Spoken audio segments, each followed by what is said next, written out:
तो yes, welcome to careers for engineers. Power grid Maharatna PSU government of India सरकारी company की तरफ से बम्पर भर्ती निकल कर आ रही है फॉर 2025, जहां पर डिप्लोमा के अलावा बीई बीटेक के कैंडिडेट अप्लाई कर सकते हैं।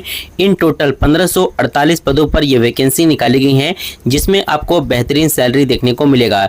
तो क्या एलिजिबिलिटी क्राइटेरिया है, कैसे फॉर्म को अप्लाई करना है, सिलेक्शन प्रोसेस क्या होगा, इन सभी के बारे में डिटेल में डिस्कस करेंगे। चैनल पर पहली बार विजिट कर रहे हैं, चैनल को सब्सक्राइब कर लीजिए और टेलीग्राम भी ज्वाइन कर लीजिए ऐसे ही जेन्युइन और ऑथेंटिक जॉब अपडेट पाने के लिए। यहाँ पर देख सकते हैं जो वैकेंसी रिलीज की गई है power grid corporation of India limited, 27 अगस्त को ये वैकेंसी रिलीज की गई है। यहाँ पर इनका जो fix term employment date and test 2025 करके है, लेकिन ये इसमें आपको परमानेंट जॉब का अपॉर्चुनिटी भी मिलेगा, ये इसमें मेंशन किया गया है। उसके बारे में हम आगे डिस्कस करेंगे।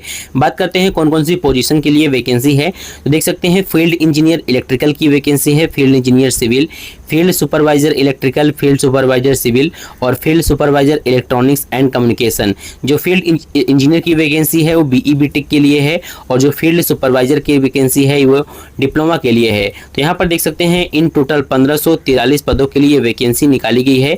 ये अलग अलग रीजन में दिया गया है कि किस रीजन में कितनी वैकेंसी है, इसको आप लोग देख लीजिएगा। बात करते हैं डायरेक्ट इसमें कुछ रीजन में क्या कौन सा सिटी आता है। तो जैसे कि NR1 रीजन हो गया तो Delhi, Uttar Pradesh, part of Haryana, part of Uttarakhand. तो आप रीजन देखकर फॉर्म को अप्लाई कर सकते हैं। बात करते हैं इसमें अपर एज लिमिट का, तो 17/9/2025 तक आपका एज जो है काउंट किया जाएगा, 29 साल से अधिक नहीं होना चाहिए। और इसमें बात करें एलिजिबिलिटी क्राइटेरिया का, तो जो फील्ड इंजीनियर इलेक्ट्रिकल की वैकेंसी है, इसमें अगर आपने फुल टाइम का बीई बीटेक कर रखा है या फिर बीएससी कर रखा है इलेक्ट्रिकल डिसिप्लिन में और 55% मार्क्स हैं, तो आप इसमें अप्लाई कर सकते हैं। डिसिप्लिन के जो इक्विवेलेंट डिसिप्लिन है वो भी इसमें एलिजिबल हैं, like electrical, electrical power, electrical and electronics, power system engineering, power engineering electrical. BE BTech के अलावा आपके पास मिनिमम 1 ईयर का आपके पास पोस्ट क्वालिफिकेशन एक्सपीरियंस होना चाहिए। सबसे पहले यहाँ पर आपको बता देते हैं जो एक्सपीरियंस होना चाहिए पीएसयू या फिर लिस्टेड कंपनी में होना चाहिए, जो कि पावर सेक्टर से संबंधित हो। यहाँ पर दिया गया है किसमें एक्सपीरियंस रिक्वायर्ड है, पहले ही बता दे रहे हैं आपको। अगर आपने अप्रेंटिसशिप कर रखा है या फिर कहीं पर इंटर्नशिप कर रखा है या फिर कोई ऐसी कंपनी में काम कर रखा है जो लिस्टेड है ही नहीं, तो इस प्रकार का जो एक्सपीरियंस है वो इसमें एलिजिबल नहीं होगा। ठीक है, प्योर आपका प्रोजेक्ट वर्क टाइप का आपका इसमें जो एक्सपीरियंस है वो होना चाहिए। डॉक्यूमेंट वेरिफिकेशन के समय आपको वहां पर वेरीफाई कराना पड़ेगा। ठीक है, आगे हम डिस्कस करते हैं। यहाँ पर फील्ड इंजीनियर सिविल की वैकेंसी है, BE BTech in civil with 1 year post qualification experience. Field supervisor electrical की वैकेंसी है, ये वैकेंसी जो है डिप्लोमा वालों के लिए है। तो आपने डिप्लोमा कर रखा है इलेक्ट्रिकल या फिर इसके इक्विवेलेंट ब्रांच से, और आपके पास 1 ईयर का एक्सपीरियंस है, लाइक कंस्ट्रक्शन हो गया, testing and commissioning, electrical work, rural electrification, distribution management system, ठीक है, ट्रांसमिशन सिस्टम और ट्रांसमिशन लाइंस, ठीक है, सब स्टेशन, इनमें से किसी में भी आपके पास 1 साल का एक्सपीरियंस है तो आप इसमें अप्लाई कर सकते हैं। फील्ड सुपरवाइजर सिविल की वैकेंसी है, डिप्लोमा सिविल के साथ साथ 1 ईयर का एक्सपीरियंस। इसके बाद यहाँ पर field supervisor electronics and communication की वैकेंसी है, और diploma in electrical and electronics या फिर कम्युनिकेशन इंफॉर्मेशन टेक्नोलॉजी, इनमें से किसी भी ब्रांच से और 1 साल का एक्सपीरियंस है तो आप इसमें अप्लाई कर सकते हैं। सैलरी की बात करें तो पीजीसीआईएल कंपनी है, आपको इसमें बेहतरीन सैलरी देखने को मिलेगा। जो RDSS प्रोजेक्ट है, अगर इसके बाहर आपकी पोस्टिंग रहती है, वर्क रहता है, तो जो फील्ड इंजीनियर का CTC रहेगा 8.9 लाख पर एनम का, जो बेसिक पे रहेगा 30,000 प्लस इसमें आपका इंडस्ट्रियल DA, HRA, पर्क्स, ठीक है, सभी कुछ आपको देखने को मिलेगा। जो फील्ड सुपरवाइजर की वैकेंसी है, इसमें आपका जो CTC रहेगा 6.8 लाख पर एनम का आपको इसमें CTC देखने को मिलेगा। इसमें आपका पर ईयर 3% का आपका इसमें इंक्रीमेंट भी देखने को मिलेगा, जैसे जैसे आपका जो है जो कॉन्ट्रैक्ट का जो टाइम पीरियड है वो बढ़ेगा।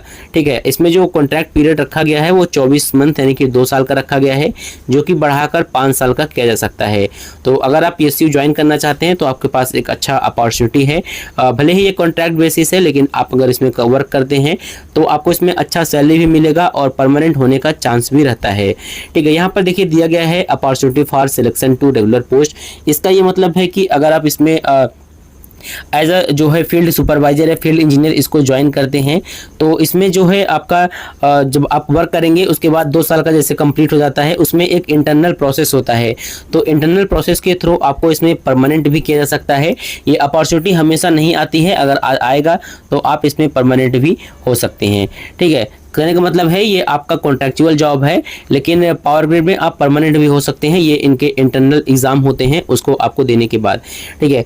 ओबीसी के लिए यहाँ पर 3 साल का छूट और SC/ST को 5 साल का छूट देखने को मिलेगा, रूल के अकॉर्डिंग एज में रिलैक्सेशन भी, ठीक है। इसके बाद हम बात करें इसमें जो आपका कॉन्ट्रैक्ट है, इसमें जैसे कि अगर आपके पास एक्सपीरियंस है तो वो दिया गया है। अगर आप GCIL में पहले ही किसी कॉन्ट्रैक्ट बेसिस जॉब पर जॉब कर रहे हैं तो फ्रेश आप इसमें फिर से अप्लाई कर सकते हैं, कोई दिक्कत वाली बात नहीं है, ठीक है। इंपॉर्टेंट इन्फॉर्मेशन में दिया गया है 24 मंथ का कॉन्ट्रैक्ट पीरियड है, जो कि बढ़ाकर 5 साल का किया जा सकता है।